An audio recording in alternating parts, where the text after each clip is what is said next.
कोई भी सपना साकार करने के लिए सबसे जरूरी है सही कोच का होना। चुनिए स्टार्टअप एजुकेशन को और करें अपने WB TET SSC and SLST का सपना साकार। डाउनलोड दिया है। হ্যালো এভরিওয়ান, আশা করি সকলে ভালো আছো। তোমাদের সকলকে স্বাগত জানাচ্ছি স্টাডি এডুকেশনে। আজকে শুরু করব আপার প্রাইমারি টেট 2026 এর যে এক্সামটা হতে চলেছে তার সিডিপির ক্লাস নাম্বার 3। এর আগে আমরা ক্লাস নাম্বার 1 এবং 2 করেছি, প্লেলিস্ট দেয়া আছে। আজকের ক্লাসটা করে অবশ্যই সেই ক্লাসটা করে নিও। একেবারে সিলেবাস ওয়াইজ পুরো কনসেপচুয়ালি পড়ানোর চেষ্টা করছি, বোঝানোর চেষ্টা করেছি। এর আগের ভিডিওতে তোমরা অনেক ভালোবাসা দিয়েছো, আশা করি এই ভিডিওতেও অনেক ভালোবাসা দেবে। শুরু করব আজকের টপিক। এর আগের ভিডিওতে আমরা আলোচনা করেছিলাম যে বৃদ্ধিটা কী জিনিস, বিকাশের সাথে বৃদ্ধির সম্পর্ক কী বা পার্থক্য কী, এটা নিয়ে আলোচনা করেছিলাম। আজকে কনসেপ্ট দিয়ে পড়ব যে স্টেজেস অফ ডেভেলপমেন্ট, অর্থাৎ বিকাশের স্তর কি, অর্থাৎ একটা শিশুর বিকাশ কোথা থেকে শুরু হয়, ঠিক আছে, এবং এটার কতগুলো ভাগ আছে, কতগুলো প্রিন্সিপাল আছে, কোন কোন ওয়ার্ড থেকে প্রশ্ন হয়। তো এইটুকু বলছি, আজকের ক্লাসটা পুরোটা করে নাও, এখান থেকে 1-2 নাম্বার তুমি গ্যারান্টি পাবে, এইটুকু মাথায় রেখো। তাহলে ফার্স্ট অফ অল পড়বো যে stages of development, that is বিকাশের স্তর। আগে বলে দিই, এই পিডিএফগুলো সম্পূর্ণ আমাদের পেড ব্যাচের পিডিএফ। তো পেড ব্যাচে আমরা পড়াই, হ্যাঁ, তারই এগুলো হচ্ছে ডেমো ক্লাস টাইপের, বুঝতে পারছো। তো শুরু করি। তো বেসিক্যালি বিকাশটা শুরু থেকে হয়। বিকাশ মিনস ডেভেলপমেন্ট। ওই ডেভেলপমেন্টটা শুরু হয় যখন আমরা মাতৃগর্ভে, হ্যাঁ, ভ্রূণ অবস্থায় যখন থাকি, অর্থাৎ হ্যাঁ, বাবা মার মিলনের ফলে বা স্ত্রী পুরুষের মিলনের ফলে যখন ডিম্বাণু আর শুক্রাণুর যে মিলনের ফলে যে মাতৃগর্ভে একটা বাচ্চার যখন সৃষ্টি হয়, নিষেকের ফলে যে একটা বাচ্চার সৃষ্টি হয়, তখন থেকেই, যখন মাতৃগর্ভে প্রথম অবস্থায় বাচ্চা ধরে, তখন থেকেই কিন্তু আমাদের বিকাশ শুরু হয়ে যায়। এবং কতদিন অবধি চলতে থাকে? একেবারে মৃত্যুর ঠিক আগের মুহূর্ত অবধি চলতে থাকে। কোশ্চেন্স এটাই দেয় যে মানুষের বিকাশ কোথা থেকে শুরু হয়। Very very important, first line থেকেই প্রশ্ন হয়। এগুলো প্রত্যেকটা প্রশ্ন আমি করাবো, চিন্তার কোনো কারণ নেই। তাহলে মাথায় রাখতে হবে কি থেকে শুরু হয়। তাহলে আমরা বলবো মাতৃগর্ভ থেকে শুরু হয়। হ্যাঁ, মাতৃগর্ভ থেকে শুরু হয়। এরকম না যে জন্মের পর থেকে বিকাশ শুরু হয়, যে আজকে আমি জন্মগ্রহণ করলাম, তার আগে আমি 8 মাস 9 মাস মায়ের পেটে ছিলাম, তখন থেকে বিকাশ শুরু হয়নি, তা না। আমি যখন মায়ের পেটেই ছিলাম তখন থেকে আমার বিকাশ শুরু হয়ে গেছে। ওকে, আর এটা কত অবধি চলছে? একেবারে মৃত্যুর শেষ পর্যন্ত অবধি চলছে। অনেক মনোবিজ্ঞানী এই বিকাশকে বিভিন্ন ভাগে ভাগ করেছেন। তার মধ্যে বিখ্যাত আছেন রস, তারপরে ফ্রয়েড, তারপরে রয়েছেন ক্যালস্যানিক, পিয়াজে, ব্রুনার, আদার্স আরও অনেক সাইকোলজিস্ট রয়েছেন, বিভিন্ন ভাগে ভাগ করেছেন। তাদের মধ্যে ফেমাস হচ্ছেন রস অ্যান্ড ফ্রয়েড, 5 ভাগে ভাগ করেছেন। ক্যালস্যানিক 10টি ভাগে ভাগ করেছেন। পিয়াজে 4টি ভাগে ভাগ করেছেন। এবং ব্রুনার এটাকে 3টে ভাগে ভাগ করেছেন। তো বিভিন্ন ভাগে ভাগ করেছেন, মনে রাখতে হবে না কে কোনটা ভাগে ভাগ করেছেন, বাট কিছু স্ট্যান্ডার্ডাইজ আমরা ভাগগুলোকে জেনে নেব, যেগুলো থেকে আমাদের প্রশ্ন হয়। তো চলে আসি। প্রথম কথা হচ্ছে, আমরা যখন কতগুলো পর্যায়ে ভাগ করছে, তার মধ্যে গুরুত্বপূর্ণ পর্যায় একটা হচ্ছে কি প্রিনেটাল। প্রিনেটাল পর্যায়টা কেমন? প্রিনেটাল পর্যায়টা হচ্ছে সোজা গল্প, মাতৃগর্ভে যখন আমরা আছি, মায়ের পেটে যখন আছি, সেই অংশটাকে প্রিনেটাল বলছি। এই প্রিনেটালকে আবার 2টো ভাগে ভাগ করছি। কি কি ভাগে ভাগ করছি? 2-3টে ভাগে ভাগ করছি। দেখো, এখানে বলছে মাতৃগর্ভ অবস্থা প্রায় 240 দিন। কতদিন? 240 দিন, অর্থাৎ প্রাক জন্মকালীন সময়ে বিকাশের বিভিন্ন পর্যায়। এটা হচ্ছে আমরা মায়ের পেটেই আছি, আস্তে আস্তে বেড়ে উঠি না? হ্যাঁ, আমরা মায়ের পেটেই আস্তে আস্তে বেড়ে উঠি, ছোট থেকে বড় হচ্ছি, আমাদের ওজন বাড়ছে, পা হাত দৈর্ঘ্য সব কিছু, সেফালোকোডাল, প্রক্সিমিডিস্টাল, এগুলো আমরা পড়াবো। তো এরকম করে বেড়ে উঠছি, এটাই হচ্ছে প্রিনেটাল। এই প্রিনেটালটাকে আমরা 3টে ভাগে ভাগ করছি। কি কি? এই 3টে শব্দ মাথায় রাখবে, অনেক সময় জিজ্ঞেস করে নেয়। একটা হচ্ছে ওভাম স্টেজ বা ডিম্বাণু পর্যায়। আবার বলছি কি? ওভাম স্টেজ বা ডিম্বাণু পর্যায়। একটা হচ্ছে ইমব্রাইনো বা ভ্রূণ পর্যায়, আর একটা হচ্ছে ফিটাস স্টেজ অর্থাৎ ভ্রূণের পর্যায়। ঠিক আছে, এই দুটো সেম টাইপের। এবার চলে আসি ওভাম স্টেজ। ওভাম স্টেজটা কি? এটা হচ্ছে আমাদের যে মায়ের পেটে কি বলছে, নিষাক্তকরণের পর, নিষাক্ত অর্থাৎ একটা স্ত্রী জাইগট এবং পুং জাইগট যখন মিলিত হয়, এটা বায়োলজিক্যাল ভাষা, যখন মিলিত হওয়ার ফলে যে প্রায় 15 দিন হয় না, সময়কাল প্রায় 15 দিন। এই 15 দিনটা, প্রথম 15 দিনটাই এই কোষের বিভাজন শুরু করে, অর্থাৎ একটা জীবের সৃষ্টি হতে শুরু করে, হ্যাঁ, বা একটা বাচ্চার সৃষ্টি হতে শুরু করে। এই পর্যায়টাকে আমরা কি বলি স্যার? ডিম্বাণু পর্যায় বলি বা ওভাম স্টেজ বলি। এটা ফেমাস কোশ্চেন, অনেক সময় জিজ্ঞেস করে ফেলে, সিটেডে অনেকবার এসছে, হ্যাঁ, বা তোমাদেরও আসতে পারে, যেহেতু ওয়েস্ট বেঙ্গল টেট একবারই হয়েছে, আপার প্রাইমারি টেট, তো অনেক সময় দিতে পারে। আমাদের পড়ানোর স্টাইল অলওয়েজ থাকে যে ইংলিশ বাংলা দুটো ভার্সানেই পড়াই, বা পয়েন্টগুলো থাকে। তো রীতিমতো যারা সিটেডের প্রিপারেশন করছো বা অন্য স্টেজের প্রিপারেশন করছো সেটাও হয়ে যাবে কিন্তু। আচ্ছা, এবার চলে আসি ইমব্রাইনোর কথা বলি। এটা ছিল 0 থেকে 15 দিন। এবার হচ্ছে ভ্রূণ পর্যায় থেকে, যখন ভ্রূণ পর্যায় হয়ে গেল 46 দিন পর্যন্ত, এক্ষেত্রে কি হয়, এই পর্যায়ে কি হয়, মানুষের চেহারা সৃষ্টি হয়। আমরা যখন ছিলাম মায়ের পেটে বা তুমি যখন ছিলে মায়ের পেটে, তখন আমাদের চেহারার একটা হালকা গঠন আসতে শুরু করে। ঠিক আছে, তাহলে এই ডেটাগুলো মাথায় রাখবে, হ্যাঁ, যেগুলো ডেটাগুলো বলছি। নেক্সট হচ্ছে ফেটাস পর্যায়ের যদি কথা বলি, এটা 29তম দিন থেকে শুরু হয়। মাতৃগর্ভে যখন আমরা থাকি তার 29তম দিন থেকে শুরু হয় এবং হ্যাঁ, শিশুর জন্ম পর্যন্ত স্থায়ী হয়। যতক্ষণ না আমরা মায়ের পেট থেকে বেরোচ্ছি, হ্যাঁ, মায়ের পেট থেকে বেরোচ্ছি ততক্ষণ অবধি চলতে থাকে। 7 মাস পর হ্যাঁ কি হচ্ছে, ভালোভাবে এই ভ্রূণের যে মস্তিষ্কের বিকাশ ঘটে।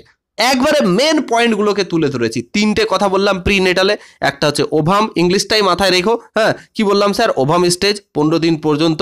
একটা হচ্ছে কি ইমব্রাইনো, সেটা 46 দিন। আর একটা কি বললাম স্যার, একটা হচ্ছে ফেটাস স্টেজ। ওকে, তাহলে এটা আমরা বলবো, কি বলবো, 29তম দিন থেকে শুরু হয়, শিশুর জন্ম পর্যন্ত স্থায়ী হয়। ওকে, অনেক সময় জিজ্ঞেস করে দেয়, এই স্টেজগুলো দিয়ে দেবে যেগুলো কিসের সাথে জড়িত, তাহলে এগুলো বলবো আমরা প্রিনেটাল স্টেজের হ্যাঁ বৈশিষ্ট্য। একটা শিশু যখন জন্মগ্রহণ করে বা তার ডেভেলপমেন্ট ঘটে, তার প্রিনেটাল স্টেজের বৈশিষ্ট্য, প্রাক জন্ম। ওকে, আশা করবো এটা বুঝতে পেরেছো। এগুলো থেকে প্রশ্ন হবে, আমি প্রশ্ন নিয়েও ডিসকাশন করবো, চিন্তার কোনো কারণ নেই। নেক্সট চলে আসি স্যার, নেক্সট হচ্ছে শৈশব পর্যায়, ইনফ্যান্সি স্টেজটা কখন, যেদিন আমরা মায়ের পেট থেকে বেরোলাম, সোজা গল্প, তার ঠিক 2 বছর পর্যন্ত যে সময়কাল, সেই সময়কালকে আমাদের সাইকোলজিস্টরা বলেছেন ইনফ্যান্সি স্টেজ। কোশ্চিন ডিরেক্ট জিজ্ঞেস করে যে ইনফ্যান্সি স্টেজের সময়সীমা কত বা শৈশব পর্যায়ের সময়সীমা কবে, তাহলে মাথায় রাখবে, ইংলিশটাই মাথা রাখবে, এটা হচ্ছে 0 থেকে 2 বছরের মধ্যে। কত স্যার, 0 থেকে 2 বছরের মধ্যে। এখানে একটা ছোট্ট শিশু জন্মগ্রহণ করে, আমরা দেখে এসছি না, যেরকমভাবে তোমরা প্রত্যেকে বড় হয়েছি বা আমাদের ফ্যামিলিতে যারা আছে তারাও বড় হচ্ছে, জাস্ট এইটুকুই প্রশ্ন জিজ্ঞেস করে। ঠিক আছে, ইনফ্যান্সি। আচ্ছা, ইনফ্যান্সি হয়ে গেল, এবার 3 নম্বর স্টেজে চলে আসি। 3 নম্বর স্টেজটাকে বলা হয় চাইল্ডহুড। এটা হচ্ছে 2 থেকে 12 বছর পর্যন্ত। কত থেকে, 2 থেকে 12 বছর পর্যন্ত এটাকে বলছি চাইল্ডহুড। আবার এই চাইল্ডহুডটাকে আরো ভালো মতো বোঝার জন্য এটাকে 2 ভাগে ভাগ করে দিচ্ছি। একটা হচ্ছে আর্লি চাইল্ডহুড, মানে প্রথম দিকে যে শৈশববেলা, আর একটা হচ্ছে লেটার চাইল্ডহুড। আর্লি চাইল্ডহুডটা কত থেকে কত, আর্লি চাইল্ডহুড বলছে 2 থেকে 6 বছর, আর লেটারটা হচ্ছে 6 থেকে 12 বছর। সিম্পল ব্যাপার। এবার আমরা কোন কোন ক্যারেক্টার দেখতে পাই, কি ক্যারেক্টার দেখতে পাই প্রথম শৈশবকালে, অর্থাৎ 2 থেকে 6 বছর বয়সের মধ্যে, অর্থাৎ আর্লি স্টেজের, আর্লি চাইল্ডহুডের মধ্যে কি দেখতে পাই। বেসিক্যালি 2 থেকে 6 বছর বয়সের মধ্যে হ্যাঁ কি দেখা যায়, এই বয়সটাকে আমরা সমস্যাযুক্ত বা সমস্যাজনক বয়স হিসেবে স্বীকৃতি দিয়েছি, কারণ এই সময় বাচ্চাদের অনেক ধরনের সমস্যা দেখা যায়। সেই জন্য এটাকে আমরা কি বলেছি, এটাকে সাইকোলজির ভাষায় সময়কালকে সমস্যাযুক্ত বা সমস্যাজনক বয়স হিসেবে স্বীকৃতি পেয়েছে। এই বয়সে বাচ্চাদের কি ক্যারেক্টার হয়, তারা খেলনা নিয়ে খেলতে ভালোবাসে। দেখো, প্রত্যেকটা জিনিসকে যখন পড়বে না, তো লাইফের সাথে রিলেট করবে। যারা এখানে মায়েরা আছো বা দিদিরা আছো, তাদের যদি কারো বাচ্চা থাকে, তাহলে নিজের বাচ্চাকে দিয়ে বোঝার চেষ্টা করবে যে তার কোন কোন ক্যারেক্টার দেখা যাচ্ছে।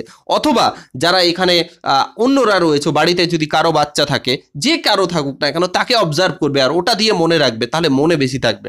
এরা প্রচুর কৌতূহল হয়, এখানে দেখবে বাচ্চারা এটা কেন ওটা কেন বিভিন্ন টাইপের প্রশ্ন করে, এবং শারীরিক বিকাশের হার দ্রুত হয়, মানে তাড়াতাড়ি তারা বেড়ে ওঠে 2 থেকে 6 বছরের মধ্যে। ঠিক আছে, আচ্ছা, এই বয়সে জানো বন্ধুত্বর একটা প্রভাব দেখা যায় যে ওই বয়সের ছেলে মেয়েদের জন্য, সেই জন্য এটাকে বলা হয়, এই বয়সটাকে আবার বলা হয় গ্যাং এজ বলা হয়। Very very very important. হ্যাঁ, অনেক সময় জিজ্ঞেস করে গ্যাং এজ কোথায় দেখা যায়, তাহলে বলবো আর্লি চাইল্ডহুডে দেখা যায়। কত বছর বয়স থেকে, 2 থেকে 6 বছর বয়স থেকে।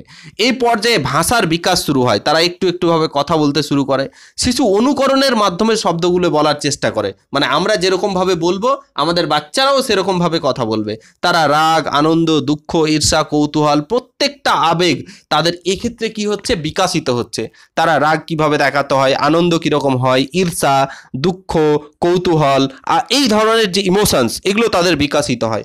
এই পর্যায়ের শেষে শিশু অন্যের মানুষের সাথে কথা বলতেও পছন্দ করে, যে কোনো বাচ্চাদের সঙ্গে বা অন্যের যে কোনো মানুষের সঙ্গে সে কথা বলতে পছন্দ করে। দেখো, প্রত্যেকটা ক্যারেক্টার রিয়েল লাইফের সাথে কানেক্টেড আছে না, তোমাকে মুখস্থ করার বা পড়ার খুব গভীর দরকারই পড়বে না যদি তুমি রিয়েল লাইফের সাথে কানেক্টেড করে পড়ো, যে 2 থেকে 6 বছরের বাচ্চাদের মধ্যে যা যা দেখা যায়। এবার চলে আসছি লেটার চাইল্ডহুড। লেটাল চাইল্ডহুড মানে যেটাকে আমরা বলছি পরবর্তী শৈশবকাল। হ্যাঁ, এটা কত থেকে 6 থেকে 12 বছর বয়সে। এই বয়সটাকেও আমরা কি করি, এই বয়সে মোটামুটি বাচ্চারা স্কুলে প্রবেশ করে। তোমরা 6 বছর 5 বছর বয়সে লোয়ার আপার প্রাইমারি স্কুল যে স্কুলে হোক না কেন স্কুলে প্রবেশ করিয়ে দিই, এবং এই বয়সে তাদের এই বয়সটাকেও গ্যাং বয়স বলা হয়। ওইটাকেও বলা হচ্ছিল এই বয়সেও বন্ধুত্বের প্রভাব দেখা যায়। বেশিরভাগ শিশুরা এই বয়সে কি হয়, দলবদ্ধ হয়ে থাকে, খেলাধুলা করে, একে অপরের সাথে যোগাযোগ করতে পছন্দ করে। সেই জন্য এই বয়সটাকে তারা কিন্তু গ্যাং এজ বা সাইকোলজিস্টরা গ্যাং এজ নামে পরিচিতি দিয়েছেন। ওকে, আচ্ছা, শিশুরা প্রায়ই পিতামাতার কে প্রত্যাখ্যান করে, বাবা মার এই বয়সে, এই 6 থেকে 12 বছর বয়সে প্রত্যাখ্যান করে, কিন্তু তারা কি হয়, বন্ধুত্বের দ্বারা অনেক সময় পরিচালিত হয়, আত্মকেন্দ্রিক হয়ে ওঠে এবং আলোচনা সাধারণত নিজের সাথে সম্পর্কিত। যে সমস্ত আলোচনা হয় সেগুলো নিজেকে নিয়ে আলোচনা, নিজের সাথে সম্পর্কিত, এগুলো করতে পছন্দ করে। তাহলে এই ক্যারেক্টারগুলো আমরা দেখতে পাচ্ছি। অ্যান্ড মোস্ট ইম্পর্টেন্ট, এখান থেকে প্রশ্ন হবেই হবে, এটাকে বলছি অ্যাডোলেসেন্স স্টেজ বা বয়সন্ধিকাল বা কৈশোরকাল, 12 থেকে 18 বছর বয়স। এই বয়সটা তোমার লাইফের এবং আমার লাইফের প্রত্যেকটা লাইফের অনুযায়ী দেখবে এই বয়সে কি হয়, এবং এই বয়সটা তোমরা বিএডে হোক ডিএলএডে হোক এটা নিয়ে প্রচুর পড়াশোনা করেছো এবং জানো। এখানে দেখো বেসিক্যালি কি কি পরিবর্তন হচ্ছে এগুলো জানতে হবে তোমাদের। এই বয়সে কিশোর এবং কিশোরীদের ব্যাপক দৈহিক পরিবর্তন ঘটে। এই বয়সে দেখবে ছেলে আর মেয়েরা, এর আগে কিন্তু ছেলে মেয়ে একসঙ্গে গলা ধরা খেলতো, এটা করতো ওটা করতো, সব কিছু করতে পারতো, কিন্তু এই বয়সটাই যখন 12 থেকে 18 চলে আসে, এই বয়সে কি হয়, 8, 9, 10, 11, 12 চলে আসে। তো এই 4টে বছর 5টে বছর কি হয়, এখানে দৈহিক পরিবর্তন ঘটে। ছেলেরা দেখবে খুব তাড়াতাড়ি বড় হয়ে ওঠে, মেয়েরাও কি হয় তাড়াতাড়ি বড় হয়ে ওঠে। মেয়েদের কিশোরীদের ওজন এবং উচ্চতা কিন্তু বেশ ভালোই বৃদ্ধি পায়, হ্যাঁ অনেক বৃদ্ধি পায় ছেলেদের থেকেও। একটা ধরো 12-15 বছরের ছেলে আর একটা 15 বছরের মেয়ের মধ্যে এখানে অনেক তফাৎ দেখা যায়। 15 বছরের মেয়েটা অনেক স্বাস্থ্যবান হয়ে উঠতে পারে, লম্বা হয় জেনারেলি, ছেলেরা কিন্তু ততটা হয় না। কিশোরীদের কি হয়, পেলভিস হাড় চওড়া হয়, ভেরি ভেরি ভেরি ইম্পর্টেন্ট, মাথায় রাখবে। কবজি গোলাকার হয়, এই যে হাতের যে বালাটা হয় না, ছেলেদের কি হয় চ্যাপটা হয়ে যায়, আর মেয়েদের কি হয় গোলাকার হয়। হ্যাঁ, পেলভিস হাড় চওড়া হয়, পেলভিস হাড়ও চওড়া হয়। অনেক সময় কোশ্চিন জিজ্ঞেস করে যে কোন বয়সে কিশোরীদের বা মেয়েদের পেলভিস হাড় চওড়া হয়, তো মাথা রাখবে অ্যাডোলেসেন্স স্টেজে বা কৈশোর পর্যায়ে। হ্যাঁ, পায়ের বৃদ্ধি ঘটে, সর্বাঙ্গীন কমল হয়। মেয়েদের ক্ষেত্রে কি হবে, শরীরের বিভিন্ন অঙ্গ প্রত্যঙ্গ কমল হবে, এবং গলার স্বর মানে মেয়েদের ক্ষেত্রে কি হবে, সরু হবে, সুন্দর হবে, শ্রুতি মধুর হবে। উল্টো দিকে ছেলেদের যদি কথা বলি, ছেলেদের কাঁধ চওড়া হয়, এই যে তোমরা বডি বিল্ডারের যে কাঁধটা দেখতে পাও না সেটা। হ্যাঁ, গলার স্বর মোটা হয়, একবারে বাজা হয়। মেয়েদের কি হয়, সুন্দর হয়ে যায়, ছেলেদের বাজে হয়ে যায়, কর্কশ টাইপের হয়ে যায়। ওকে, আচ্ছা, কিশোর কিশোরীদের মধ্যে যৌনগত পরিবর্তন দেখা যায়। আমাদের যে যৌনাঙ্গগুলো রয়েছে সেগুলোর বৃদ্ধি ঘটে কিন্তু, হ্যাঁ এই বয়সের মধ্যে দেখা যায়।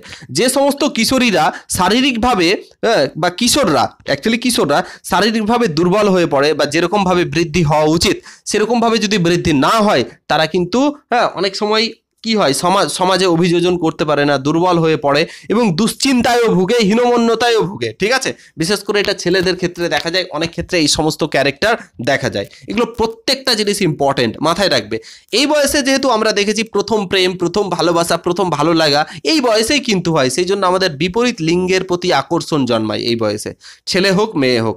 বিপরীত লিঙ্গের প্রতি বন্ধুত্ব স্থাপনের লক্ষ্য আগ্রহ দেখা যায়। হ্যাঁ, কিশোরদের আগ্রহ, মনোভাব, মূল্যবোধ ইত্যাদি বন্ধুত্বের দ্বারা নিয়ন্ত্রিত হয়। এরকম না যে এটা স্যার বাবা মা দ্বারা নির্ধারিত হয়। ছেলেদের ক্ষেত্রে কি হবে, তার বন্ধুরা, যদি ওই মেয়েটাকে ভালো লাগে, বন্ধু এই মেয়েটাকে আমার ভালো লাগে, আমার গার্লফ্রেন্ড, এরকম একটা ব্যাপার, মানে নিজেদের মধ্যে একটা আলোচনা, বন্ধুরাই এখানে অনেকটাই দেখা যায়। যদিও আজকের যুগে এটা অনেকটা কম চলে এসছে, 7-8 বাচ্চাদেরও আজকাল গার্লফ্রেন্ড থাকে, আশ্চর্য একটা যুগ চলে এসছে, কিন্তু আমাদের যুগটা আলাদা ছিল। ঠিক আছে, এই বয়সে কি হয়, আরেকটা জিনিস দেখা যায়, ভেরি ভেরি ইম্পর্টেন্ট, বিমূর্ত বিষয়ে সামান্যীকরণের বিকাশ দেখা যায়। বিমূর্ত মানে অ্যাবস্ট্রাক্ট থিঙ্কিং দেখা যায়, যেটা চোখের সামনে নেই, যেটাকে ফিল করা যায়, কল্পনা করা যায়, সেটা অ্যাবস্ট্রাক্ট থিঙ্কিং। হ্যাঁ, কিশোরীদের মধ্যে যে একটা পারস্পরিক সম্পর্ক নির্ণয় করার ক্ষমতা বৃদ্ধি ঘটে কিন্তু এক্ষেত্রে, এবং তারা জটিল সমস্যার সমাধান করতেও সক্ষম হয় এই বয়সে। কিশোর কিশোরীদের মধ্যে ভেরি ভেরি ইম্পর্টেন্ট ইমাজিনেশনস পাওয়ার বাড়ে, অর্থাৎ ইমাজিনেশনস পাওয়ারের মিনিং কি, এখানে কল্পনা শক্তি বাড়ে, স্মৃতির ব্যাপক বৃদ্ধি ঘটে। এই বয়সটা আমি বারবার একটা কথা বলি, এই যে তোমরা আমার সঙ্গে এই কথায় একমত হলে তোমরা কমেন্টে জানাবে, দেখবে তোমাকে 8, 9, 10, 11, 12 এই 4টে বছর তুমি যে সাবজেক্ট তোমাকে পড়তে ভালো লাগতো ওটা সারা জীবন ভাল লাগতো। তুমি দেখবে 9, 10-এ তোমার যদি ম্যাথ ভাল লাগতো, তুমি দেখবে তুমি 11, 12 সারা জীবন তোমাকে ম্যাথ সহজ লাগবে, ইংলিশ সহজ লাগবে, ইংলিশ সহজ লাগবে। এই বয়সটা খুবই ইম্পর্টেন্ট একটা জিনিস, হ্যাঁ, সেই জন্য বলা হয় এই সময় স্মৃতিশক্তিও বেড়ে ওঠে, এই বয়সের পড়া আজও তোমাদের মনে আছে, তাই না? তো এটা একটা ব্যাপার রয়েছে, এবং সিদ্ধান্ত গ্রহণের ক্ষমতাও বিকাশ ঘটে, তুমি যে ডিসিশন নিতে পারবে, হ্যাঁ, তো এটাও দেখা যায়। তো এই বয়সটাতে সব থেকে বেশি পরিবর্তন ঘটা যায়, আর যতগুলো পরিবর্তনের কথা আমরা বললাম প্রত্যেকটা পরিবর্তন ইম্পর্টেন্ট এবং দেখবে তোমার লাইফের সাথে রিলেটেড আছে। এই বয়সকে সেই জন্যই এরিক এরিকসনের নাম শুনেছো, তিনি বিখ্যাত একজন সাইকোলজিস্ট, তিনি বলছেন এই বয়সটাকে বয়সন্ধিক্ষণ বলেছেন, এবং এই বয়সন্ধিক্ষণকে আত্মপরিচয় বা পরিচয় ভ্রান্তির দ্বন্দ্ব দ্বারা তিনি বিবৃতি, মানে তার যে থিওরি, হ্যাঁ, এরিকসনের থিওরি, তিনি এটা প্রকাশ করেছেন যে সেলফ যে আইডেন্টিটি বা আইডেন্টিটির একটা বিভ্রান্তির দ্বন্দ্ব এখানে দেখা যাবে। ড্রাগের নেশায় এখানে এটা খুব ডেঞ্জার, এই বয়সে কেউ যদি সিগারেট খেতে শিখে যায় তোকে সারা জীবন সিগারেট খেতে হয়, হ্যাঁ, মদ গাঁজা কিছুই হোক, ড্রাগের আসক্তি, এগুলো খারাপ জিনিস। এই বয়সে এগুলো জিনিসকে আমাদের নজর দিতে হবে যাতে শিশুরা এগুলো থেকে বিরত থাকে। হ্যাঁ, আচ্ছা, অর্জিত জ্ঞানকে তারা ভবিষ্যৎ প্রয়োগের সুযোগ পায় সেদিকে লক্ষ্য রাখতে হবে। আমরা তাদেরকে এমন জ্ঞান দেব বা এমন কিছু তৈরি করব, এমনভাবে তৈরি করব তারা যে জ্ঞান, সেই জ্ঞানটা যাতে ভবিষ্যতে প্রয়োগ করতে পারে সেই দিকে আমাদের নজর দিতে হবে। ওদের যে চাহিদা, হ্যাঁ, ওদের যে চাহিদা অনুযায়ী তাদের বিষয়বস্তু সরবরাহ করতে দিতে হবে, ঠিক আছে? সেই জন্যই এই বয়সকে অনেক সাইকোলজিস্ট স্ট্রেস অ্যান্ড স্ট্রম বয়স বলেছেন, ঝড় ঝাপটার বয়স বলেছেন। ভেরি ভেরি ভেরি ইম্পর্টেন্ট, এটা আই থিঙ্ক বিএডে ডিএলএডে তোমরা বারবার পড়ে এসছো। ওকে, তাহলে আশা করবো ক্লিয়ার হয়েছে। তো এটাকে মাথায় রাখবে, অ্যাডোলেসেন্স বা বয়সন্ধিকাল। ওকে, নেক্সট চলে আসি তার পরবর্তী বয়স, যে বয়সটাই তোমরা প্রায় আছো, অনেকে এর পরেও আছো, যারা তোমরা চাকরির স্টেজে আছো, আর্লি চাইল্ডহুড, 18 থেকে 25 বছরের মধ্যে ধরে নিচ্ছি, কেউ 25 থেকে 30-এর মধ্যেও রয়েছে ধরে নিচ্ছি। এই বয়সটা সম্পর্কে অতটা ইম্পর্টেন্ট না, জাস্ট মাথায় রাখবে প্রাপ্যবয়স্ক, মধ্যপ্রাপ্য বয়স্ক 30 থেকে 60, হ্যাঁ, তোমরা কোন বয়সের মধ্যে আছো। আর একটা হচ্ছে ওল্ড, যখন রিটায়ারমেন্ট চলে আসে, বৃদ্ধ বয়স, একবারে 60 থেকে মৃত্যু অবধি, আমরা জানি নাও কতদিন বাঁচবো, হ্যাঁ, আমরা তারও আগে মারা যেতে পারি। তো তোমরা কোন বয়সের মধ্যে আছো সেটা অবশ্যই কমেন্টে জানাবে। ওকে, আশা করবো ক্লিয়ার হয়েছে। তাহলে আমরা বিকাশের যে বিভিন্ন স্তরগুলোকে ভাগ করলাম, যেগুলো ইম্পর্টেন্ট পয়েন্ট বললাম সেগুলোকে গুরুত্ব দিতে হবে, শোনা, ঠিক আছে? এবার চলে আসি বিকাশের প্রকারভেদ। আমাদের যে বিকাশ, এই বিকাশগুলো কি কি প্রকারের হতে পারে, প্রত্যেকটা প্রকারের কথা আমি এর আগের দিন বলেছিলাম। প্লিজ স্মাইল বলেছিলাম, প্লিজ স্মাইলের শর্টকাট পি ফর কি, ফিজিক্যাল মেজারমেন্ট মানে হচ্ছে দৈহিক বৃদ্ধি, হ্যাঁ, স্মাইল, এস ফর সোশ্যাল, ঠিক আছে বলেছিলাম, এম ফর মেন্টাল, আর I for intelligent, L for language, E for emotional, এরকমভাবে বলেছিলাম। তাহলে এখানে প্রত্যেকটা প্রকারভেদ দেখো, এতগুলো বিকাশ আছে। ফার্স্ট অফ অল হচ্ছে দৈহিকটা কি, এখানে বুঝবে বিষয়টা কি জিনিস, এটাকে বুঝবে। দৈহিকটা কি হবে, এখানে তোমার দেহের দৈর্ঘ্য বাড়ছে, ওজন বাড়ছে, এটাই দৈহিক, ঠিক আছে? দেহ সঞ্চালনের ব্যাপারটা এই যে দেখো, হাত পা তুমি চালাতে পারছো, তুমি বডিলি কাইনেস্টিক্স করতে পারছো। দ্যাট ইজ কি, বডিলি কাইনেস্টিক্স মিনস হচ্ছে তুমি এই যে লং জাম্প, হাই জাম্প, তুমি হাত ঘোরাতে পারছো, হাতের চলন করতে পারছো, পায়ের চলন করতে পারছো, এটাই হচ্ছে ব্যাপার। ওকে, জ্ঞানমূলকের যদি কথা বলি, এটা হচ্ছে কগনিটিভ ডেভেলপমেন্ট, এটা আমরা ডিটেলে পড়বো, পিঁয়াজের থিওরি, ঠিক আছে, এটাকে আমরা ডিটেলে পড়বো। হ্যাঁ, প্রক্ষোভিক, ইমোশনালের সাথে কি জড়িত থাকবে স্যার? ইমোশনালের সঙ্গে থাকবে দুঃখ, রাগ, ভয়, যেটা ইমোশনস দিয়ে কন্ট্রোল হয় সেটা হচ্ছে ইমোশনাল। ওকে, সামাজিক, সোশ্যাল ডেভেলপমেন্টের মধ্যে থাকবে সমাজের নিয়মকে মেনে চলা। সোশ্যালাইজেশন বলে একটা টপিক পড়াবো, সেখানে বলবো সমাজের নিয়মকে মেনে চলা, যেমন বড়দেরকে সম্মান করা, ছোটদেরকে ভালোবাসা দেওয়া, হ্যাঁ, নিজের দায়িত্বে কর্মশীল হওয়া, সমাজের প্রতিটা কাজে অগ্রসর হওয়া, নৈতিক, মোরালিটি, তোমার মধ্যে মোরাল থাকতে হবে, সৎকে সৎ বলার, মিথ্যাকে মিথ্যা বলার, পাপ না কাজ করার, মিথ্যা কথা না বলার, আইডিয়ালিজমের ভক্ত। ভাষাগতর কথা বলতে চাইছে যে যেখানে যেরকম ল্যাঙ্গুয়েজ দরকার, যেখানে যতটুকু দরকার প্রপার ওয়েতে সেই ভাষাকে তুমি ব্যবহার করতে পারছো, সেটাই হচ্ছে বিষয়। তাহলে এতগুলো যদি তোমার মধ্যে ডেভেলপমেন্ট থাকে তাহলে বলা হবে তোমার ডেভেলপমেন্ট ভালো হয়েছে। ভালো হয়েছে মিন্স কি, তোমার সার্বঙ্গীন বিকাশ ঘটেছে। ওকে, আই থিঙ্ক এটা বুঝতে পেরেছো। এবার প্রশ্ন হয় এরকম করে যে বিকাশের, শিশুর যে বিকাশের নীতি এবং বৈশিষ্ট্য, কোশ্চিন 4টে দিয়ে দিবে, নিচে বলবে যে কোনটা নয়। প্রত্যেকটাকে বোঝার চেষ্টা করবে, প্রত্যেকটার কিওয়ার্ডকে বোঝার চেষ্টা করবে, যেগুলো থেকে বারংবার প্রশ্ন আসে। ফার্স্ট কিওয়ার্ড, বিকাশ হচ্ছে ধারাবাহিক নীতি ফলো করে, প্রিন্সিপাল অফ কন্টিনিউয়াস।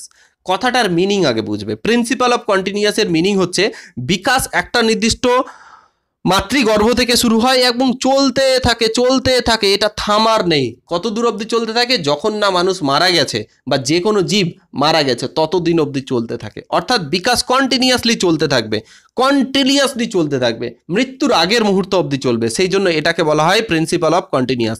অর্থাৎ এই শব্দটাকে মাথায় রাখবে, বিকাশ হচ্ছে ধারাবাহিক বা অবিচ্ছিন্ন। ওকে, এই হচ্ছে কথা। নেক্সট, আচ্ছা এখানে দেখো স্বতন্ত্র পার্থক্য নীতি, প্রিন্সিপাল অফ ইন্ডিভিজুয়াল ডিফারেন্সেস। দেখো এখানে দেখো, তুমি যদি বলো যে দুটো বাচ্চা আছে, যে কোনো দুটো বাচ্চাকে তুমি নাও, তাহলে তার বিকাশ কি সেম হবে? সে যদি অঙ্কে ভালো হয় অন্য বাচ্চাটাও কি অঙ্কে ভালো হবে? এরকম কোনো মানে নাই। প্রত্যেকটা বাচ্চার বিকাশ আলাদা আলাদা। কারো হয়তো বিকাশ দ্রুত হবে, কারো স্লো হবে, কারো একটু কম বেশি হতে পারে, কেউ ফাস্ট হবে, কেউ স্লো হতে পারে। তাই প্রত্যেকটা ব্যক্তির মধ্যে বিকাশের একটা ইন্ডিভিজুয়াল ডিফারেন্সেস রয়েছে। প্রতিটা শিশু নিজস্ব গতিতে বেড়ে ওঠে, একই রকম গতিতে বেড়ে উঠবে না। অর্থাৎ এটা একটা শিশু আছে, এটা একটা শিশু আছে, এ যেরকমভাবে বেড়ে উঠছে, এর যেরকম বিকাশ হচ্ছে এর যেরকম হবে, এরকম কোনো মানে নাই। হ্যাঁ, এটা ইন্ডিভিজুয়াল ডিফারেন্সেস রয়েছে, ব্যক্তিগত পার্থক্য রয়েছে। নেক্সট হচ্ছে প্রিন্সিপাল অফ অর্ডার। দেখো ইংলিশটা শুনো, principal of orderly development. Orderly ডেভেলপমেন্টের মিনিং হচ্ছে কি, একটা নির্দিষ্ট মানে কি বলবো, মানে একটা নির্দিষ্ট দিক অনুযায়ী, মেনটেন অনুযায়ী চলে। অর্থাৎ সুশৃঙ্খল বিকাশের নীতি, মানে সাধারণ থেকে নির্দিষ্ট দিকে যায়। কেমন কিরকম করে ব্যাপারটাকে আগে বোঝো। যখন সাধারণ থেকে নির্দিষ্ট দিকে বলতে, দেখো একটা বাচ্চা যখন ছোটবেলা থাকে তখন দেখবে সে যদি কোনো একটা পাত্রকে ধরে, তার দুটো হাত দিয়ে একবারে ধরে, দুটো হাত দিয়ে ধরবে। তারপরে কি হবে, সে যত বড় হবে আস্তে আস্তে ওই 4টে আঙুল 2টো আঙুল করে ধরবে। তারপরে আস্তে আস্তে আরো বড় হচ্ছে, একটা আঙুল দিয়েই সেই পাত্রটাকে ধরতে পারবে যত বড় হচ্ছে। দ্যাট মিনস কি, এখান থেকে বোঝা গেল বিকাশ কি হচ্ছে, প্রথমে সাধারণভাবে পুরো একবারে জাপটে ধরছিল, আস্তে আস্তে আস্তে আস্তে একটা নির্দিষ্ট দিকে ধরছে। তো এটাই হচ্ছে আমাদের কি বলবো, হ্যাঁ, অর্ডারলি ডেভেলপমেন্ট। ওকে, আচ্ছা প্রথমে সাধারণ জিনিস শেখে, তারপর নির্দিষ্ট বিষয়ে যায়। যেমন আমরা যখন প্রথমে শেখাই, তারপর কি শেখাই, ওকে সব কিছু শেখাচ্ছি। দেখো বাংলা, অঙ্ক, ইংলিশ, তারপরে আস্তে আস্তে আমরা এইচএসে যাচ্ছি তো সায়েন্স পড়াচ্ছি, না হলে আর্টস পড়াচ্ছি। তারপরে আবার সায়েন্স পড়লে সায়েন্সের মধ্যে ফিজিক্স কেমিস্ট্রি পড়াচ্ছি, ফিজিক্সের মধ্যে আবার বা ম্যাথ পড়ালে ম্যাথের মধ্যে ভাগ আছে, পিওর ম্যাথামেটিক্স, অ্যাপ্লাইড ম্যাথামেটিক্স। তো যত উপরে যাবে তত নির্দিষ্ট দিকে যাবে, এটা বলতে চেয়েছে। আচ্ছা, ইউনিফর্মলি, হ্যাঁ, ইউনিফর্মালিটি অফ প্যাটার্ন, অর্থাৎ ডেভেলপমেন্ট বলছে, হ্যাঁ, যদি বিকাশ একটি অভিন্ন হারে অগ্রসর হয় না, চিহ্নিত পৃথক পার্থক্য দেখায়, তবু এটি একটি নির্দিষ্ট ক্রম অনুযায়ী চলতে থাকে। হ্যাঁ, ক্রম অনুযায়ী চলতে থাকে, একটা নির্দিষ্ট ক্রম অনুযায়ী চলতে থাকে, এটা বলতে চেয়েছে। নেক্সট হচ্ছে দেখো, এখানে বলছে principle of interactions of maturation and learning. অর্থাৎ বলছে যে বিকাশ হচ্ছে কি হচ্ছে, ম্যাচুরেশন অ্যান্ড লার্নিং, অর্থাৎ পরিণমন বা পরিপক্কতা এবং শেখার ফলে বিকাশ বা বৃদ্ধি ঘটে। যে সমস্ত ব্যক্তির পরিণমন হবে বা পরিপক্কতা হবে, শিখবে, সে শিখতে থাকবে, তার বৃদ্ধিও হবে, বিকাশও ঘটবে। পরিপক্কতা বা পরিণমন বলতে আমি এর আগের দিন বুঝেছি, বিকাশের ক্ষেত্রে সাহায্য করে, জীবের আচরণের পরিবর্তন আনে। ঠিক আছে, তাহলে কোনো একজন ব্যক্তির মধ্যে যদি ম্যাচুরেশন আসে, পরিণমন আসে, তার মানে তার কি হয়ে যাবে স্যার, বিকাশ হবে, বৃদ্ধিতে সহযোগিতা করবে। নেক্সট অ্যান্ড মোস্ট ইম্পর্টেন্ট কি বলছে, principle of inter related development. এইটা খুব ইম্পর্টেন্ট। ইন্টার রিলেটেড ডেভেলপমেন্ট মানে বলছে বিকাশ একটা অপরটার সাথে জড়িত। কেমন স্যার জড়িত? মানে হচ্ছে দেখো, যদি তোমার শারীরিক বিকাশ ঘটে তাহলে কিন্তু তোমার দেহের বিকাশ ঘটবে। তোমার দেহের বিকাশ ঘটলো মানে কি, তুমি তোমার মস্তিষ্কের বিকাশও ঘটলো, মাথাটাও ঠিকঠাক প্রপারলি যেরকম হওয়া উচিত সেরকম হলো, সমাজের বিকাশ ঘটলো, বুদ্ধি বাড়লো একটা অপরটার সাথে। মানে দৈহিক বিকাশের সঙ্গে ভাষার সঙ্গে তোমার বুদ্ধি যদি ভালো হয় তাহলে তুমি কথা বলতে ভালো পারবে, দ্যাট ইজ তোমার ইন্টেলেকচুয়াল এবিলিটি হলো, আবার ল্যাঙ্গুয়েজ এবিলিটি হলো, ল্যাঙ্গুয়েজের ডেভেলপমেন্ট ঘটলো। এই দুটো ঘটলো, তার মানে কি তোমার কগনিটিভ ডেভেলপমেন্ট ঘটবে। কগনিটিভ বলতে জ্ঞানমূলক ভালো হলো মানে ইমোশনাল ডেভেলপমেন্ট ডেভেলপমেন্ট ঘটবে। অর্থাৎ একটা অপরটার সাথে জড়িত রয়েছে, বিকাশ একটা চেন টাইপের, এইরকম এরকম এরকম এরকম এরকম টাইপের, ঠিক আছে? তো একটা অপরটার সাথে বিকাশ জড়িত রয়েছে। এখানে বলছে প্রিন্সিপাল অফ কমিউলেটিভ ডেভেলপমেন্ট, বিকাশ কি বলছে, ক্রমবর্ধমান, এর অর্থ যোগ করা, মানে তুমি এইটুকু শিখলে তো তারপরে আবার নতুন কিছু শিখবে, তারপরে আবার নতুন কিছু শিখবে, তার একের পর এক এটা যোগ হতে হতে চলে যায়, বেড়ে যায় বেড়ে যায়, এটাই বলছে। হ্যাঁ, ক্রমবর্ধমান উন্নয়নের নীতি, এটাই বলতে চাইছে। নেক্সট, বিকাশে very very very important principal of interactions of heredity and environment. বলছে বিকাশ কার বেশি ভালো হবে, একটা চ্যাপ্টারই আছে হেরিডিটি অ্যান্ড এনভায়রনমেন্ট, এরপরে আমরা পড়বো, ঠিক আছে? বংশগতি এবং পরিবেশ। দেখো, বংশগতি এবং পরিবেশের উপর বিকাশ কিন্তু অনেকটা ডিপেন্ড করে।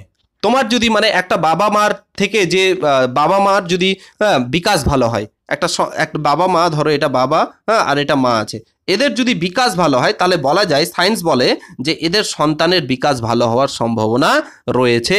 এবং তারা যদি পরিবেশ ভালো পায়, সঠিক সময়ে সঠিক পরিবেশ পায়, যেরকম হওয়া উচিত বিকাশের জন্য, সেই পরিবেশটা যদি পায় তাহলে তার বিকাশও ভালো হবে। অর্থাৎ কোনো একজন শিশুর বিকাশের ক্ষেত্রে বংশগতি এবং পরিবেশের গুরুত্বপূর্ণ ভূমিকা রয়েছে। ওকে, অ্যান্ড মোস্ট ইম্পর্টেন্ট 9 নাম্বারটা, এটা কিছুদিন আগে যেটা ত্রিপুরা টেট এক্সাম হলো সেখানে কিন্তু এসেছিল, very very very important, principal of spiral and not linear. বলছে বিকাশটা, ডেভেলপমেন্টটা কি বলছে, স্পাইরাল। স্পাইরালের মিনিং কি এগুলো তো পড়বে, আমি বলে দিচ্ছি। স্পাইরাল, স্পাইরাল বাইন্ডিং দেখেছো, ওই যে দেখবে খাতাতে এরকম এরকম এরকম এরকম এরকম এরকম করে খাতা বাঁধানো থাকে না, কিছু কিছু বই বাঁধানো থাকে। তো বলছে বিকাশ একটা অপরটার সাথে এরকম স্পাইরাল, নট লিনিয়ার। লিনিয়ার মানে এই যে সরল রেখাভাবে চলে যাবে এরকম না, এটা স্পাইরাল। স্পাইরালটা বেশি ইম্পর্টেন্ট। তাহলে বিকাশ হচ্ছে spiral, not linear, very very important. স্পাইরালকে ইংলিশে স্পাইরালই বলছি, আর বাংলাকে বলবো নট লিনিয়ার, মানে সরল রৈখিক নাই, এটাই কথাটা বলতে চেয়েছে। যে শিশু ক্রমাগত বিকাশের পথে সোজাসুজি অগ্রসর হয় না, মানে সোজাসুজি যায় না। প্রকৃতপক্ষ একটি নির্দিষ্ট সময়ের মধ্যে অগ্রগতি করেন, কিন্তু পরবর্তী সময়ে বিশ্রাম নেন, তারপরে বিকাশকে একীভূত করেন এবং তারপরে পিছিয়ে পড়ে, তারপরে স্পাইরালের মতো এগিয়ে যায়। হ্যাঁ, এই যে এরকম এরকম এরকম এরকম এরকম এরকম এরকম করে এগিয়ে যায়, এটা মাথায় রাখবে। Spiral but not linear, very very important. Next হচ্ছে স্যার, বিকাশ হচ্ছে প্রিন্সিপাল অফ কি বলছে, unique development. Principal of unique development মানে বিকাশ হচ্ছে একটা স্বতন্ত্র, পৃথক স্বতন্ত্র। সমস্ত শিশুই প্রথমে উঠে বসে, যেমন প্রত্যেকটা শিশু কি হয়, প্রথমে উঠে বসে, তারপরে হামাগুড়ি দেয়, তারপরে দাঁড়ানোর চেষ্টা করে বিভিন্ন সময়ে, এই কথাটাই বলতে চেয়েছে। এর ইউনিক টেকনিক রয়েছে। ইউনিক বলতে যে স্বতন্ত্র, সে নিজেই স্বতন্ত্র, অন্যের দ্বারা নির্ভরশীল নয়। হ্যাঁ, এটাই প্রসেস। কি করতে স্যার, সে প্রথমে যে কোনো শিশু যখন উঠে, তখন উঠে বসার আগে সে হামাগুড়ি দেয়, তারপরে দাঁড়ায়, আবার পড়ে যায়, আবার দাঁড়ায়, এই হচ্ছে বিষয়। তাহলে প্রত্যেকটা জিনিসকে আমি আলোচনা করলাম এবং প্রত্যেকটা পয়েন্ট, পয়েন্টগুলোকে, যেসব ভাষাগুলোকে বলেছি সেগুলোকে ভালো মতো বোঝার চেষ্টা করবে। তো আমরা 3টে ক্লাসে প্রথম চ্যাপ্টারের পুরো থিওরি পড়লাম। ফার্স্ট চ্যাপ্টারে পড়েছি যে বৃদ্ধি বিকাশ কি জিনিস, সেকেন্ড চ্যাপ্টারে বৃদ্ধি পড়লাম, থার্ড চ্যাপ্টারে বিকাশ পড়লাম, এখান থেকে ম্যাচুরেশন পড়লাম, যা যা দরকার সব পড়ে নিয়েছি। এর পরের দিন ক্লাসে আমরা এমসিকিউ নিয়ে আলোচনা করব।